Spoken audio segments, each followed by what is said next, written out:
Imaginez un combat où les armes sont des mots et les batailles se livrent dans les coulisses, loin des regards du public. Aujourd'hui, vous découvrirez comment la diplomatie discrète d'une nation a redéfini l'équilibre mondial et donné une nouvelle chance à la justice. Dans les couloirs feutrés des Nations Unies, loin des projecteurs, l'Algérie mène un combat stratégique qui pourrait bien redéfinir l'avenir du Sahara occidental.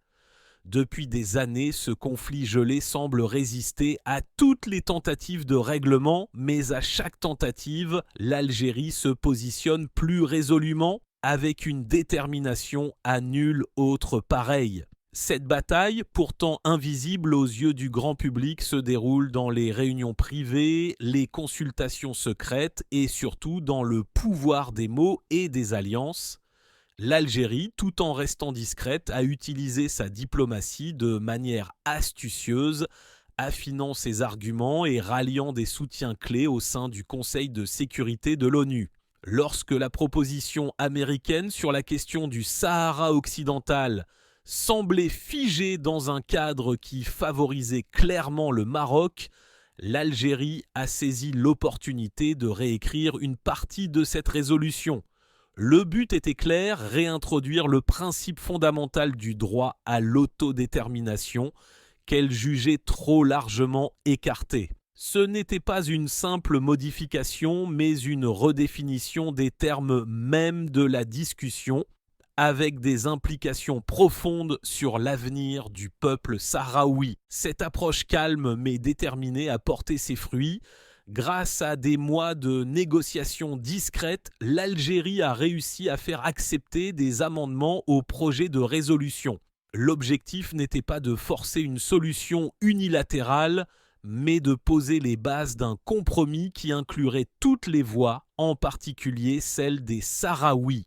En réussissant à rétablir le principe de l'autodétermination, elle a redonné espoir à une cause trop souvent ignorée, tout en soulignant l'importance de ne pas sacrifier les droits fondamentaux au profit des rapports de force géopolitiques. L'Algérie, par cette victoire diplomatique, a prouvé que même dans un monde où les grandes puissances semblent dicter l'agenda, la diplomatie subtile et la constance peuvent produire des résultats tangibles et marquer une étape importante pour la justice internationale. Les grands discours de la diplomatie peuvent parfois masquer un ajustement subtil, presque invisible, qui peut pourtant tout changer. Aujourd'hui, découvrez comment un simple changement de langage pourrait bien être l'annonce d'un tournant stratégique pour le Sahara occidental. Au cœur de la politique internationale, la manière dont les États-Unis traitent la question du Sahara occidental a évolué de manière significative, mais dans un silence stratégique. Jusqu'à récemment, l'administration américaine avait adopté une position qui favorisait clairement l'autonomie marocaine comme solution la plus réaliste pour résoudre le conflit. Cependant, face aux pressions croissantes, notamment celles de la Russie, de la Chine et bien sûr de l'Algérie, les États-Unis ont commencé à reconsidérer leur approche. Ce changement n'a pas été immédiat, mais il a été profondément significatif dans le cadre du projet de résolution sur le Sahara occidental. Au départ, le texte de la résolution américaine qualifiait l'autonomie marocaine de solution la plus sérieuse et réaliste. Cependant, au fur et à mesure des consultations internes et des pressions diplomatiques extérieures, ce langage a été modifié pour devenir plus flexible.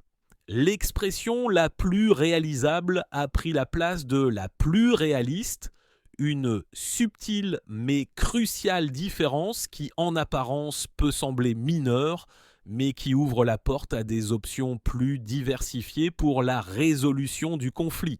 Ce changement de formulation, en réintroduisant une certaine ambiguïté, permettait d'envisager des solutions alternatives comme un référendum ou d'autres formes d'autodétermination, sans se conformer à une solution imposée de manière unilatérale. Ce glissement n'est pas qu'une simple évolution lexicale, il reflète une réévaluation plus profonde des intérêts américains dans la région. Les États-Unis, en cherchant à apaiser les tensions au sein du Conseil de sécurité, ont ainsi choisi d'adopter une position qui permettrait d'éviter un blocage total tout en donnant une chance à un compromis politique.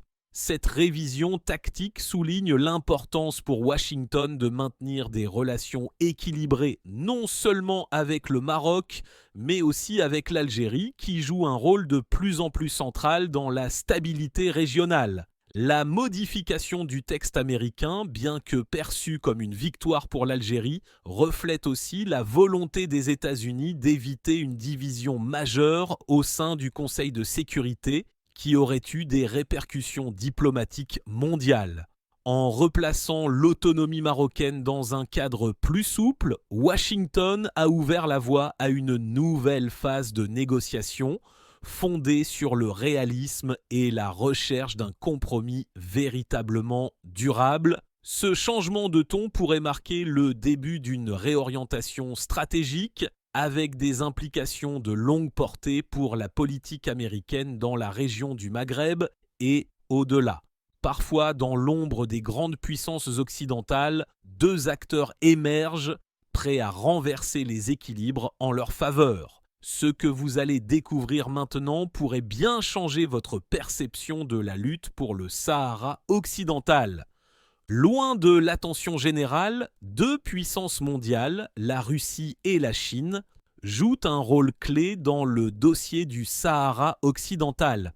Depuis plusieurs années, ces deux géants ont pris position en soutien à l'Algérie et au droit à l'autodétermination du peuple sahraoui.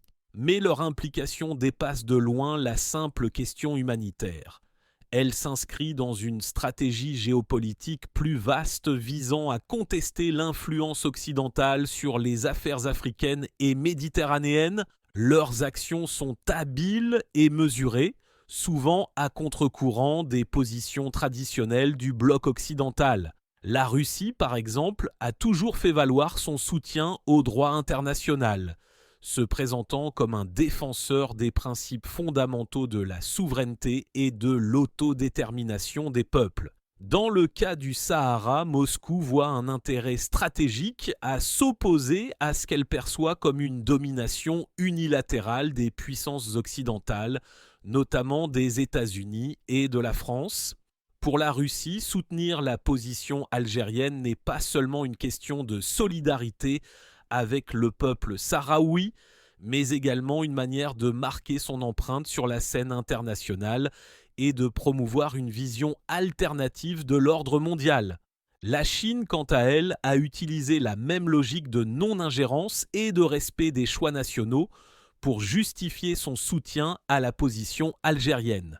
Pékin, en quête de nouveaux alliés en Afrique, voit dans la question du Sahara occidental l'opportunité d'affirmer sa place sur le continent et de renforcer ses relations avec les pays africains. En soutenant l'Algérie, la Chine cherche à s'implanter davantage dans la diplomatie africaine tout en renforçant ses liens économiques avec des pays stratégiques de la région. Le soutien chinois à l'autodétermination sahraoui s'inscrit donc dans un cadre plus large visant à rééquilibrer les rapports de force mondiaux et à se présenter comme une alternative à l'approche occidentale, souvent perçue comme impérialiste. Ce soutien simultané de la Russie et de la Chine représente non seulement une alternative diplomatique face à l'influence américaine et européenne, mais aussi un signal fort adressé aux puissances occidentales. Le monde change et les équilibres de pouvoir sont en pleine reconfiguration. L'engagement de ces deux acteurs montre que la question du Sahara ne se limite pas à un simple conflit régional, mais qu'elle est désormais un enjeu stratégique au cœur des relations internationales. Dans un jeu d'échecs diplomatiques, chaque mouvement compte et le Maroc se trouve à un carrefour crucial. Ce que vous allez découvrir maintenant pourrait bouleverser la stratégie d'un acteur central dans le dossier du Sahara occidental. Le Maroc se retrouve aujourd'hui dans une position délicate.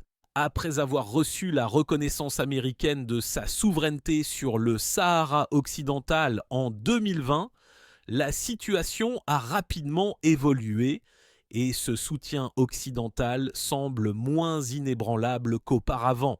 Face à des pressions internationales croissantes et à un changement de ton venant des États-Unis, le Maroc se trouve à un tournant où il doit jongler avec ses alliances traditionnelles tout en ajustant ses attentes vis-à-vis de l'ONU et du Conseil de sécurité. La situation est d'autant plus complexe que le Maroc, tout en cherchant à maintenir son soutien occidental, doit également prendre en compte la dynamique croissante de l'influence algérienne soutenue par la Russie et la Chine. Les tensions internes au sein de la région maghrébine et les changements d'approche des grandes puissances compliquent davantage les négociations pour le Maroc, tandis que les alliés traditionnels du Maroc, tels que la France et les États-Unis, se retrouvent divisés sur la question. Rabat doit naviguer prudemment entre ces forces contradictoires. Derrière la façade diplomatique, le Maroc est désormais face à une réalité incontournable. Son soutien occidental, bien que solide, ne garantit plus une légitimité internationale incontestée. Cette dynamique expose le royaume à un dilemme stratégique majeur.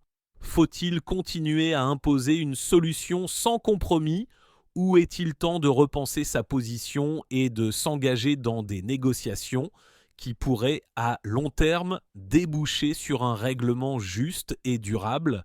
Les mois à venir seront cruciaux et les choix diplomatiques du Maroc détermineront l'issue de ce conflit au cœur de l'Afrique du Nord.